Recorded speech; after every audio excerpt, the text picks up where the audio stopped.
안녕하세요. 앨리스 오두시 앨리스입니다. 프랑스 대혁명 2장 14절을 읽겠습니다. 미라보처럼 루이도 희망하기를 바랐다. 잠시 동안 그는 실제로 만족한 백성들이 그의 주변에 모여들 것이라고 믿었다.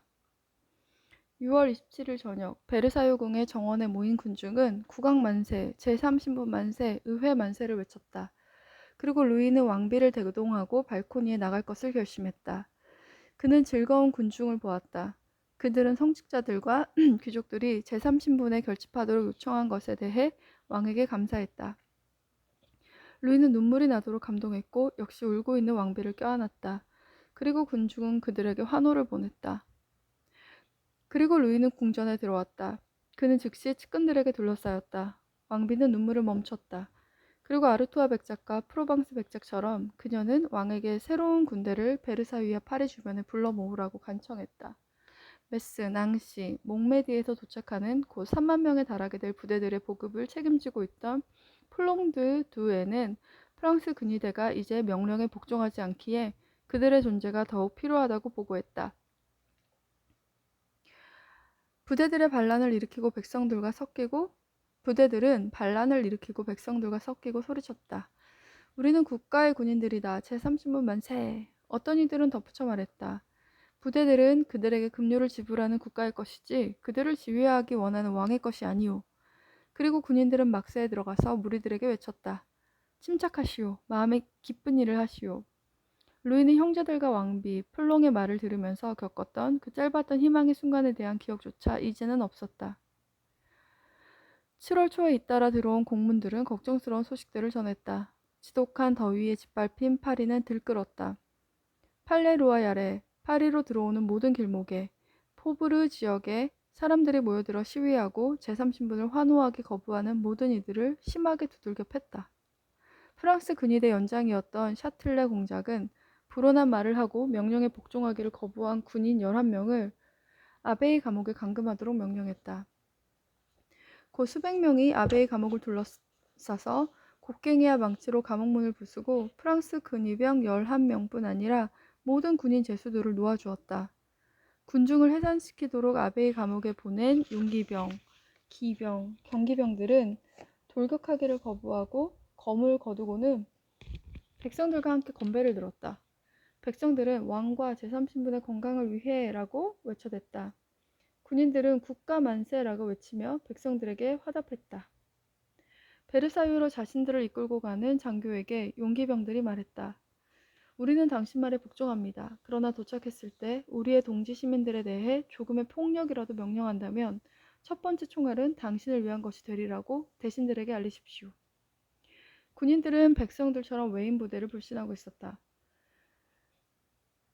베르사유에서 프랑스 근위대와 백성들은 독일어를 말하는 경기병들을 결박해놓고 소리쳤다.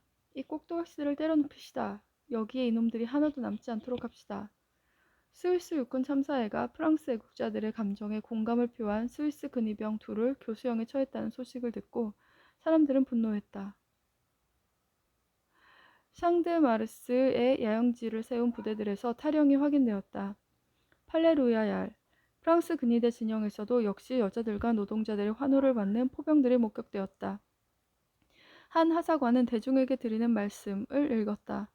거기서 그는 대중에게 국가의 부대에 대해 걱정할 일이 아무것도 없으며 결코 검과 총이 프랑스인들, 그의 형제와 친구들의 피를 흩뿌리는 데 사용되지 않을 것이라고 말했다. 이 공문들을 읽고 난 후 루이는 그의 육체가 자신을 짓누르는 묵중한 덩어리 같다는 느낌이 들었다. 마치 그를 괴롭히려는 것처럼 사람들은 그에게 한 파리 출판업자의 결론을 가져왔다. 7월 8일 그 출판업자가 자기 형제에게 보낸 편지였다. 사람들은 지금까지 혁명이 피를 뿌리지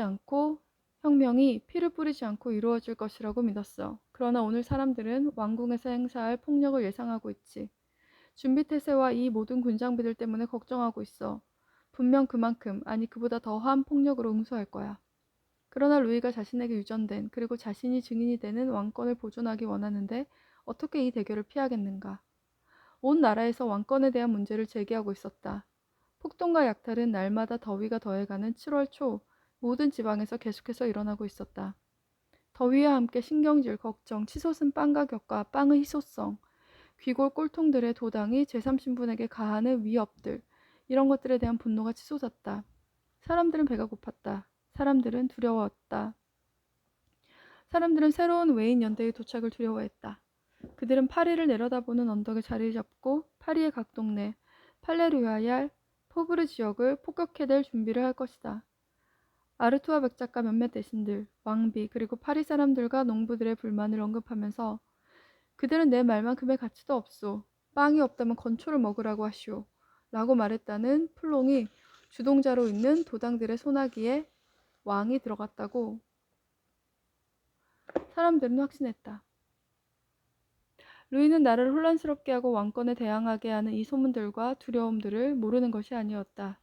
그러나 왕은 그에게 그렇게 자주 애정을 표하던 백성들이 6월 27일에는 다시 이 발효, 이 정신의 타락의 근원에 깊이 영향을 받았다는 것을 믿을 수 없었다.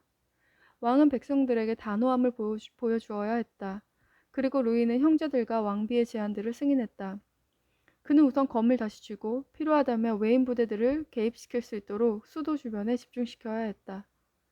7월 9일 재헌의회라 주장했던, 그리고 그 전날 왕에게 외인 부대를 수도와 베르사유에서 멀리 떨어뜨리기를 요구하는 미라보의 제안에 투표했던 국민의회를 깨뜨리는 일이 필요했다. 그는 자신의 의도를 위장하여 스위스와 독일 연대는 의회를 보호하기 위해 그곳에 있는 것이라 대답하고, 더구나 파리와 베르사유에서 질서를 어지럽히는 무리를 피해 의회를 노아용이나 수아송으로 옮길 수도 있지 않겠느냐고 대답해야 했다. 루이는 거짓말을 했다. 그러나 그는 하나님이 자기에게 책임을 맡긴 왕국의 안녕에 관한 것이라면 그럴 권리가 있다고 생각했다. 왕이 최고의 패를 내보일 순간이 다가왔다. 네케레를 면직하고 브루테유 남작으로 대신하며 군대는 육군 대신이 될 7년 전쟁의 노 원수 브로글리 공작에게 위임할 것이다. 7월 11일 공문서 참사회에서 루이는 자신의 의도에 대해 아무것도 드러내지 않았다. 그러나 참사회가 폐회되자 루이는 해군 대신 라 루이제른 백작에게 네케르의 해임을 명령하는 해임 명령을 전하는 임무를 맡겼다. 네케르에게 왕국을 떠나라고 요구하는 단호한 편지였다. 루이는 실제로 군중이 아버지라고 부르는 이의 해임이 소요를 일으킬 것이라고 생각했다. 그러나 루이는 자신의 결정 이유에 대해서 정확히 생각할 수 없었다. 그는 취해야 할 조치들을 예견할 능력이 없었다. 공포와 선택의 날들이 그를 탈진시켰던 것이다. 네케르와 함께 해임된 대신들 중 한 명인 생프리스트 백작이 후일 지적했다. 왕은 정신적으로 불안했기에 평소보다 더 많은 수면을 취함으로써 이것을 감추려 했다. 참사회 동안 자주 잠이 들고 큰 소리로 코를 골았다는 것을 생각해 보아야 한다. 다음 날인 1789년 7월 12일, 파리와 프랑스는 갑자기 루이 16세의 잠을 깨우게 된다. 1789년 7월 12일, 무슨 일이 있었길래 그 루이의 잠을 깨우게 됐을까요? 다음 장으로 넘어가겠습니다. 앨리스 오두시, 안녕.